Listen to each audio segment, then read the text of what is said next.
Welcome back. Our next guests want to thank you for being a friend.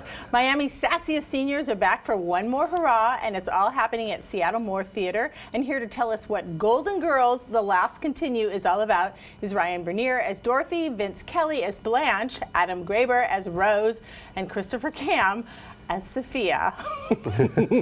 Welcome.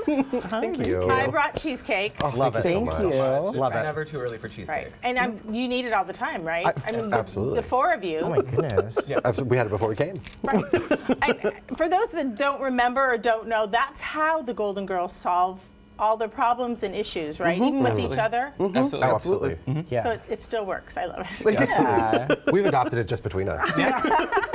We use cheesecake bites though. All right, so easier. keep your figure. Yeah, 2023. Yep.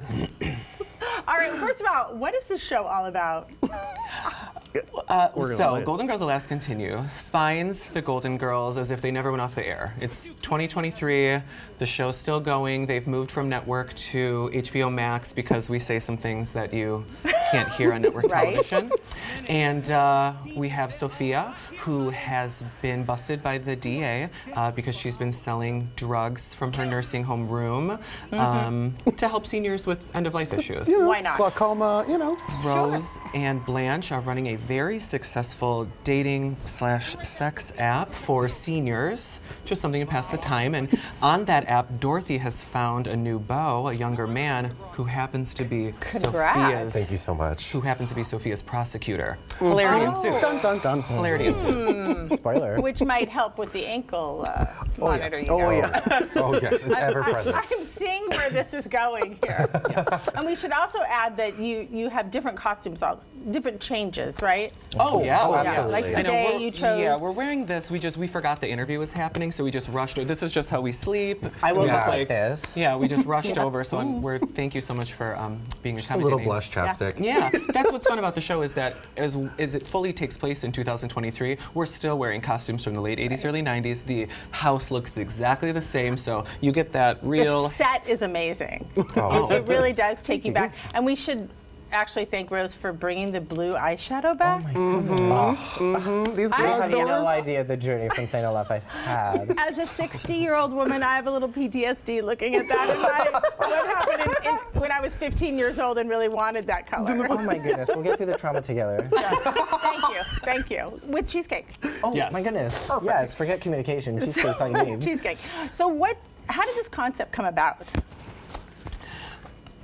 The Golden Girls is evergreen. So, like, if you're a theatrical producer who's looking for some way to spread laughter across the country and also make some money, the Golden Girls is the ticket because everybody loves it. It's just, it never went away. It's getting more popular by the year. There's cruises, there's Golden Con, Right. the merchandise is insane. Like, there's just such a need and desire for this absolutely timeless show featuring like four powerhouses of comedy. So it just makes sense.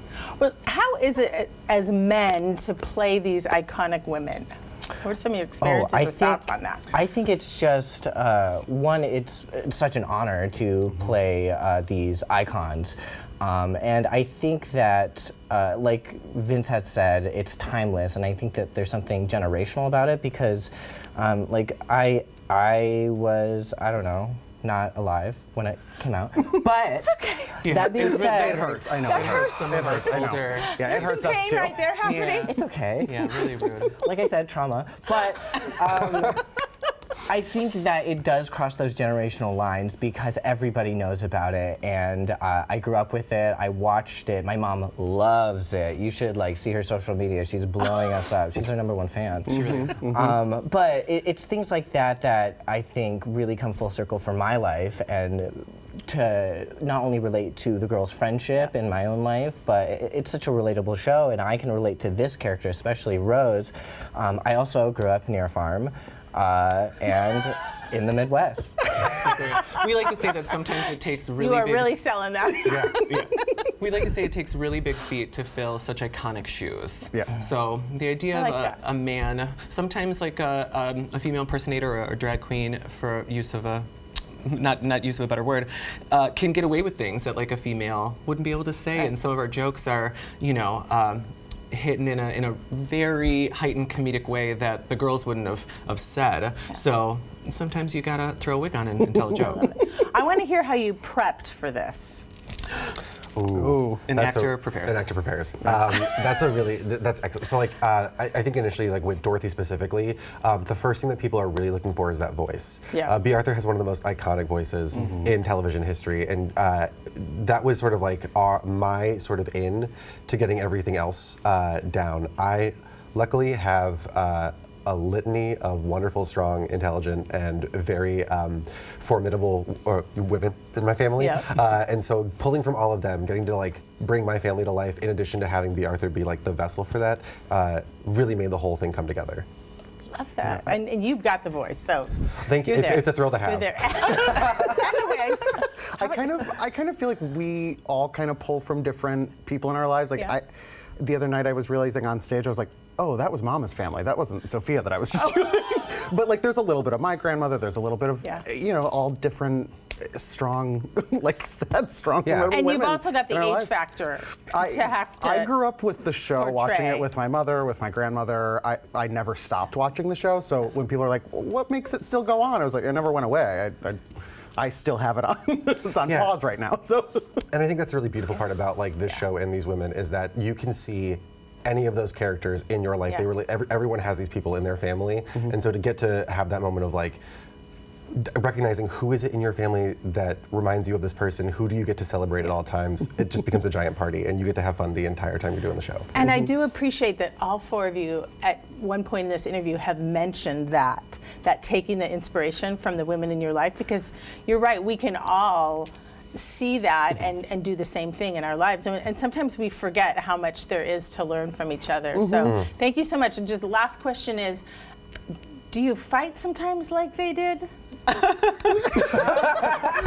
Yes, we have. Ask this question. Because they were legendary in their battles and solving it with Cheesecake. We But are four gay men of a certain age who are like practically living together 24/7, like on a bus. So yes? So the answer is yes, but through Cheesecake, all things are possible. So we always find a way to come back to center. We really do enjoy each other, which is really messed up. Like I think you could ask different tours that are coming around town if like everybody loves each other, and I bet you'd get a variety of answers. But we really love each other. Yeah, we would all jump in front of a bus for each other. wow. Wow. All right. Okay, that's Thank a small you. bus. And just a reminder, Golden Girls, The Laughs Continue is happening at the Moore Theater from today until December 10th. Head to their website for ticket info. You will love it. All right.